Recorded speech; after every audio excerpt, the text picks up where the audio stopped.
南科特定区包括生化、新市、安定三行政区有 A、B、C、D、E、N、O 等各区的开发案。都有会在审查当中，预计明年报车内政部完成都市计划申请，预估成为18万人口的新市镇来带动发展。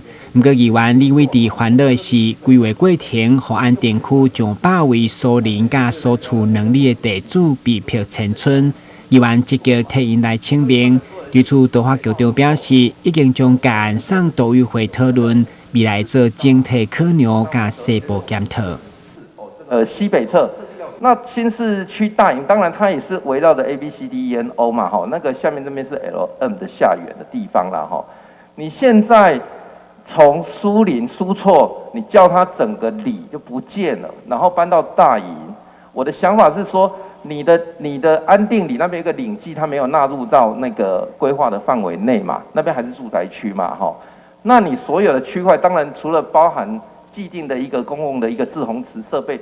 非得留下来不可，其他你的区域应该留一个比较小分割的一个区块，让他们在地的居民还可以留住在安定啊！不要说越是故乡远呐，不要说这个口号啦，他们在地是有在地的感情，因为那边都是农民嘛，你们现在征用进来几乎都是农地啦，所以他们三地人拢住伫遐，你要叫人家规个村拢甲迁走，那是袂通啦。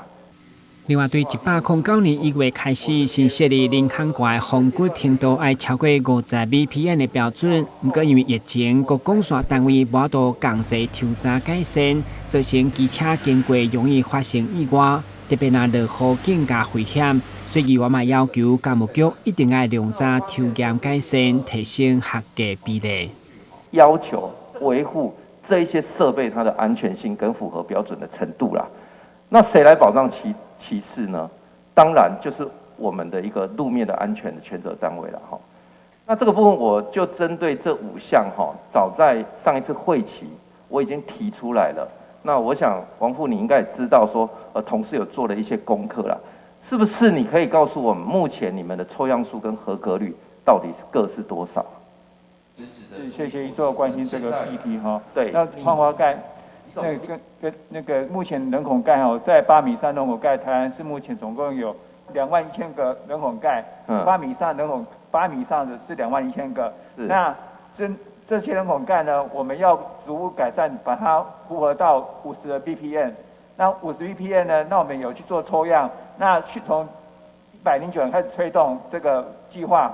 那这个计划开始推动之后呢，我们就要换，那要换就给他时间，所以从今年开始去抽样，的结果呢，我们去抽6个，去做抽样6个合格率呢，大概是只有一半以上，只有一半合格而已，只有一半合格而已。所以变成是说不合格部分呢，全部已经改善完毕了。那因为疫情的关系呢，我们没有继续再抽，因为抽的时候我们会有会同政风人员，还有管线单位，还有我们的人员去抽，所以我们没有继续抽，所以这个部分是。